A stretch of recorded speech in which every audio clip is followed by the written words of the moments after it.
here, but there's one woman who is pretty much tag team wrestler when it comes to the Knockouts division. That's Taylor Wilde.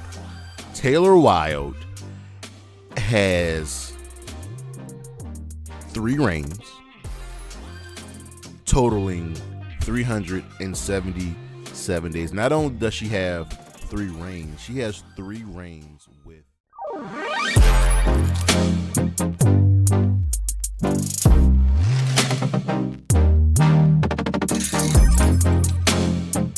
Good afternoon, good morning, good evening, everybody. It is Saturday, October 7th, and you know what that means. It is time for the High Risk Wrestling Podcast. I am your host, and unlike John Cena, I don't have a tag team partner. It is me, Jeremy Pierce. Welcome, one and all. You know you can check me out on the socials, Charismatic Creations on Facebook and YouTube, Charismatic_Creations52 on Instagram, the 215 on Twitter, Coffee, Patreon is always welcome. And before we get today's show, I got some things I want to discuss real quick on the horizon. This is what we got coming up for you. If you saw the new schedule for October, we got some things. So first things first, I'm gonna give you more reels and more shorts.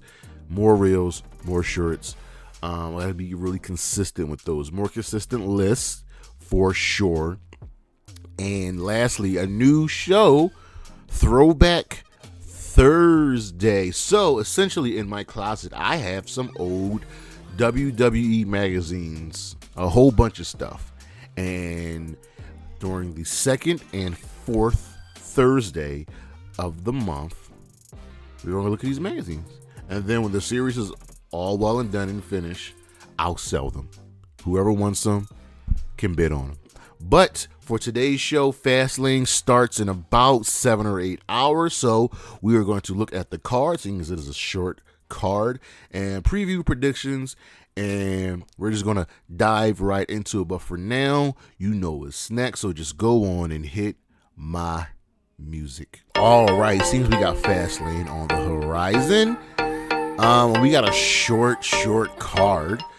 Thought it'd be prudent, and we haven't actually had many Fastlanes. We've had 7. Tonight will be the 7th one. I thought it would be fun to take a look back and rank the 5 previous Fastlane main events. So, number 5, 2017, Goldberg versus Kevin Owens for the WWE Universal Championship. So when it comes to the overall Fastlane cards and overall shows, 2017 is absolutely a stinker of a card. Just not good.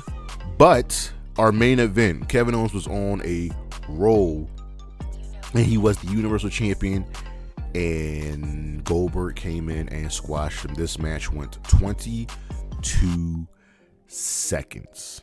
You got that right. 22 seconds. This was a Raw exclusive pay-per-view. Goldberg was just coming back, and the following pay-per-view, I believe, after TakeOver, was WrestleMania 33. And what did Goldberg do on that card?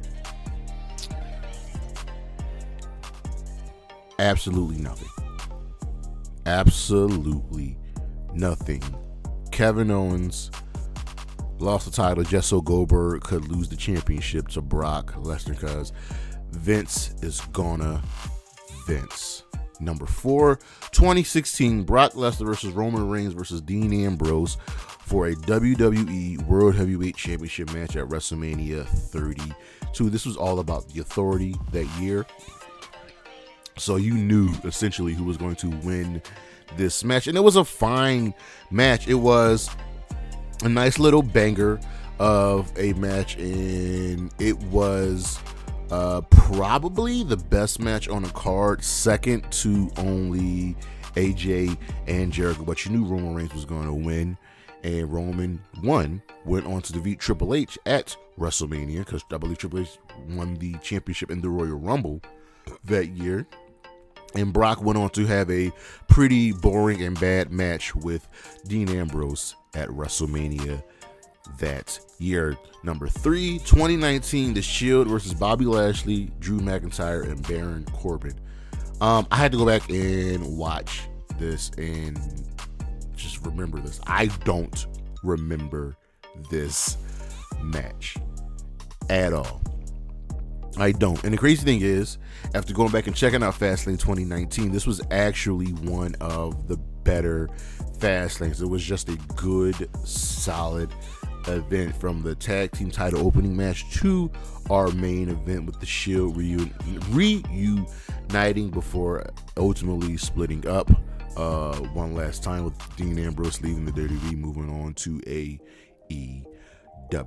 Number 2, 2021, Roman Reigns versus Daniel Bryan for the WWE Universal Championship, with Edge as the special guest enforcer. Now, this was Edge on his comeback tour, having won the Royal Rumble. I'm 100% sure Edge won the Royal Rumble that year, and this was cool. It was solid. It was everything that you needed to be, and Edge played a part, making sure things went according to plan so he can ultimately win the championship at WrestleMania, but that did not happen. And number 1, 2018, AJ Styles versus Baron Corbin, Dolph Ziggler, John Cena, Kevin Owens, and Sami Zayn in a 6-pack challenge for the WWE Championship. You know, it's so funny. Fastlane 2018 and 2019 both took place in Ohio.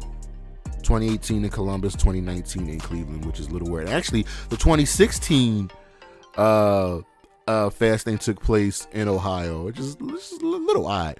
But the 2018 main event was absolutely a banger of a match. This was a SmackDown specific brand pay-per-view, and it was a solid card with a solid show. But this main event slapped on all levels. We know what AJ, Ziggler, KO, and Sami could bring to the table, but it was Corbin and Cena that upped their game to really be on par and on pace with the other wrestlers. This was definitely, for sure, one of the better Fastlane, and definitely a great Fastlane before WrestleMania. This was a solid show. This main event really helped carry it. That is the episode list, and we'll be right back.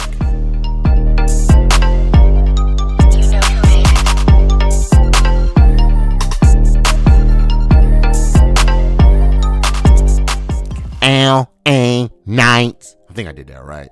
LA Knight. This man is on a roll. The man formerly known as Max Dupree, the man formerly known as Eli Drake, with the shoes of a champion. He finds himself in possibly the main event of the card, teaming with John Cena to take on the Bloodline, and is now part of one of the biggest stories, if not the biggest story in professional wrestling. Look how far he's come. Being separated from Maximum Male Models helped tremendously, and now the organic growth. Yes, he has tapped into what made the Attitude Era so great, taking from The Rock, taking from Stone Cold Steve Austin, but that has just made him a very likable man, even though he is a former $1 million champion. LA Knight, even though he's older, will become one of the biggest stars in professional wrestling. Fans love him, and the WWE can't squander this. He needs to be on an upward trajectory with some speed bumps here and there, and ultimately becoming a champion, whether that's United States, Intercontinental, World Heavyweight, Undisputed, Universal, whatever the case may be, because even he said that himself, and now he's made himself Roman Reigns' problem. I cannot wait to see what's going to go down between them two. This is great for LA Knight, and I am genuinely excited to see where it goes for him, because at the end of the day, he will be someone special in the WWE, and that is just a fact of life. Yeah!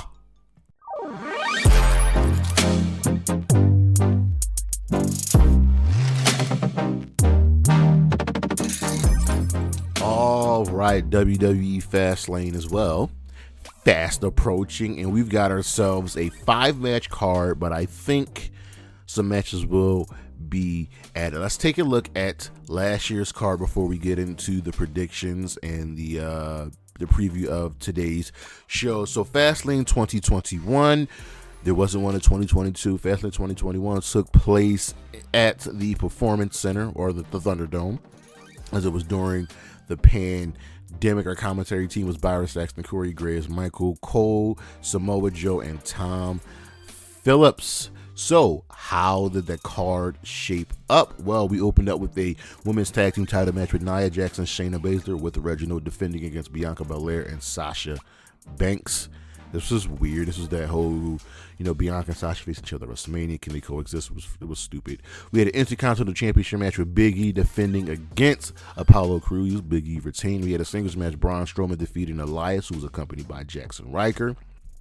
Seth Rollins defeated Shinsuke Nakamura. And now 2 years later, they are facing each other again. We had a no-holds-barred match with Drew McIntyre defeating Sheamus, and again, no-holds-barred matches are stupid because WWE doesn't actually follow the rules of a no-holds-barred match.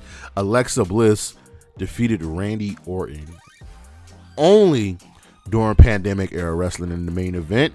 Roman Reigns defeated Daniel Bryan with special guest enforcer Edge to retain the Universal Championship. Now, as we move over to the 2023 card, we have 5 matches on the card. I think at least 2 more will be added. I think a possible women's tag team title match will be added. I think Nia versus Shayna will probably be added. If I could think of anything else, just looking at the card, nothing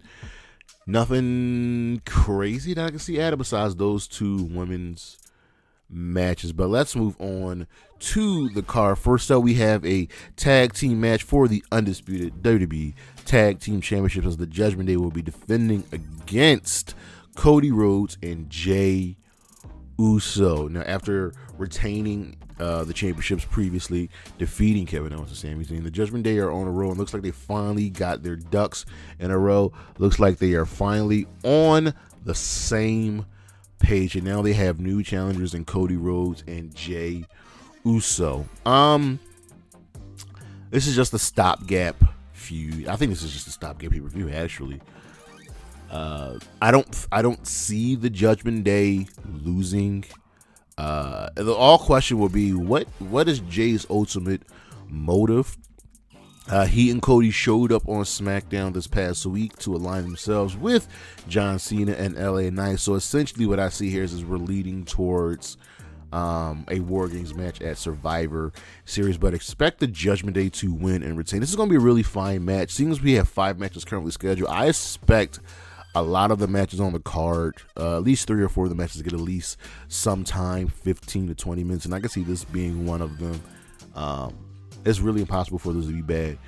Dom will be there, Rhea will be there. Question is, what can Cody and Jay do to overcome that damn numbers game? Next up, we got a 6-man tag matches. Bobby Lashley and the Street Profits will be taking on the LWO. Now, here's the thing with this match. It was originally supposed to be Ray, Santos, and either Cruz or Joaquin taking on the Profits and Lashley, but that was never going to happen. As we saw on SmackDown, the tag team of Joaquin and Cruz del Toro were taken out by Lashley. So Ray said he'll make a phone call. Now, the big rumor is Carlito will be the tag team partner, and I expect Carlito to be the tag team partners. I either expect it to be Carlito or Dragon Lee. Those 2 names make the most sense. I also, hear me out, I also expect the LWO to win. So it'll further the story of Lashley trying to get the Street Profit to show that killer instinct, to show him that they can be dominant. We got to break these dudes down and build them up as a heel team. They don't need to come out dominating right away. They've been doing that on SmackDown for the past couple of weeks, but I like the LWO to win. I don't need any dissension from the LWO. I don't need Santos turning on Ray at all. But I take the LWO to win this match. Next up, we have the WWE Women's Championship, as Io Sky will be defending the championship against Asuka and Charlotte Flair in a triple threat match. Io didn't want this match. Bayley agreed for her, and I am conflicted because y'all know how I feel about Charlotte Flair. LOL. Charlotte wins. Io just got the championship, and would the WWE be dumb enough to not only take the championship off her, but to put it on Charlotte Flair? Yeah, I think they would do it. But as much as I dislike Charlotte Flair, as much as I dislike the booking, I love Io. I love Asuka. I think Asuka's in this match just to take the pin, which very much sucks because Charlotte Flair never, ever, ever gets pinned in multi-man matches, and it annoys me so freaking much because she's got to be protected at all times. Now, with that rant out of the way, this could steal the show. This could steal the show. All three of these women are fantastic wrestlers, with Io and Asuka being really, really true standouts. Sorry, they're better than Charlotte. Charlotte wishes she was as good as Io and Asuka. But I expect this to go at least 15 minutes. I expect these three women to really put on a really solid match. My head says Charlotte will win. My heart says Io will win. I'm going with my heart because of how much I love Io Sky. So take Io to win this with the over the moonsault on to Asuka. And I think we'll get a little callbacks to the triple threat match that happened in NXT between Io, Charlotte, and I believe Rhea Ripley when Io won the NXT Women's Championship. So take my girl Io to retain the WWE Women's Championship. Next up, we have our probable main event with the team of LA Knight and John Cena taking on the Bloodline, Jimmy Uso and Solo Sikoa. Now, here's the thing. Roman Reigns has been gone for over a month now. I don't even know what his last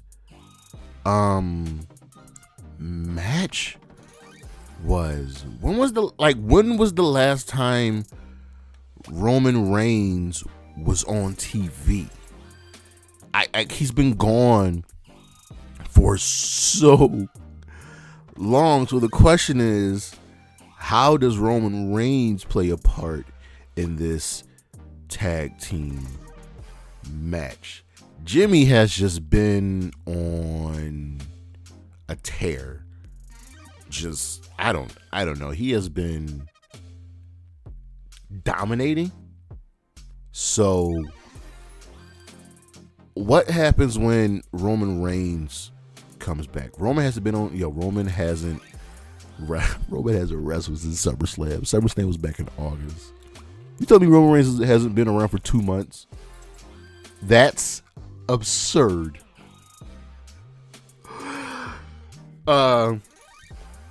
Jimmy and Solo are both unhinged, and Solo clearly wants to be the alpha, and Roman is clearly scared of Solo. So what happens when these two lose this match? I really do think they're going to lose this match. This has been a good experiment with the strike going on. John Cena can't do anything, so having him back has definitely helped. And teaming with LA Knight, giving LA Knight the rub will definitely work here, because Paul Heyman has said it himself, LA Knight has become a problem for the Bloodline. He's barely even done anything, but now since LA Knight has inserted himself into the Bloodline's business, it's going to be an issue. Now, this is going to be a good match. Question is, what are we building towards? Are we building towards Cena versus Roman at Crown Jewel? Are we building towards LA Knight versus Roman at Crown Jewel? Because the next pay-per-view after Fastlane is Crown Jewel. And Crown Jewel takes place November 4th. And then we have Survivor Series November 25th. So what we've got to build for those upcoming months, right? Those two shows. We've got to build towards Crown Jewel.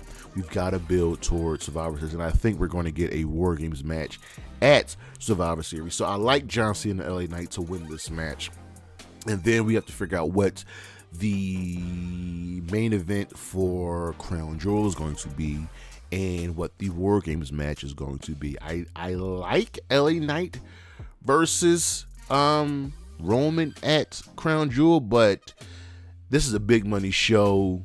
Would John Cena really wrestle in Saudi Arabia? I would like to think he won't do it. And then we still got the War Games match, and I could see it being Jay, KO, Sammy, Cody, and LA Knight versus Jimmy, Solo, and the Bloodline, with Cena versus Roman going down as the main event for Survivor Series. That's what I'm feeling.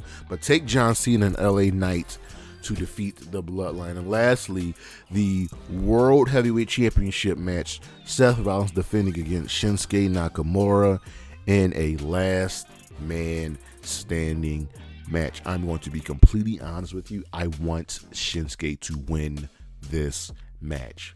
We can't keep beating up Seth, breaking him down just for him to overcome the odds and to retain this championship. This is the perfect time to strike while the iron is hot, to put the championship on Shinsuke. You can even go with the route of Shinsuke defeats Seth. Seth has to take time off.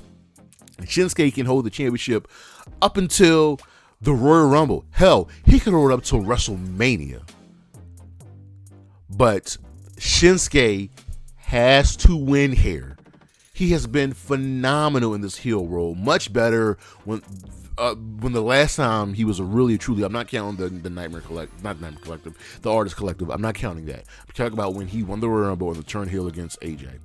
Shinsuke has to win here. He's got to win here. He needs to win here. It's what all. I hate when we build up someone and they need to get the obvious win and then they don't, and then it's too little, too late. Shinsuke has to win here. And this match is going to be great. This match is going to be really, really good. It's probably going to be one of the two best matches on the entire card between this and the women's triple threat match. But Shinsuke's got to win here. Seth's back is a problem. Shinsuke has been getting the better of Seth at every turn. Shinsuke's got to win here. It's that simple. Put the World Heavyweight Championship on Shinsuke. Period. So, to recap our predictions, I think there are going to be two matches added. I'm thinking a women's tag team title match in Shayna versus Nia Part 2. Then we have the Undisputed Tag Team titles with the Judgment Day. I think they will retain over Cody and Jay. 6-man tag match. I think the LWO with their special guest partner, either Dragon Lee or Carlito, will defeat Bobby Lashley and Street Profits. I think Io Sky will retain the WWE Women's Championship over Asuka and Charlotte Flair. I think John Cena and LA Knight will defeat the Bloodline, and Shinsuke Nakamura will defeat Seth Rollins, becoming the new World Heavyweight Champion, winning in a last man standing match. That's our show. Thank you as always, for listening and for watching. Next week, well, with Edge moving over to AEW and Jade Cargill jumping over to the WWE. Then we'll take a look at some of the biggest company jumps. This is going to be fun. Don't forget to check out the socials, Charismatic Creations on Facebook and YouTube, Charismatic_Creations52 on Instagram. The 215 that is spelled out on Twitter, Coffee, Patreon, and as always, Shotzi Blackheart, Isla Dawn, Wendy Chu, Bailey, Willow Nightingale, and Gigi Dolan. Holla at ya boy. Peace.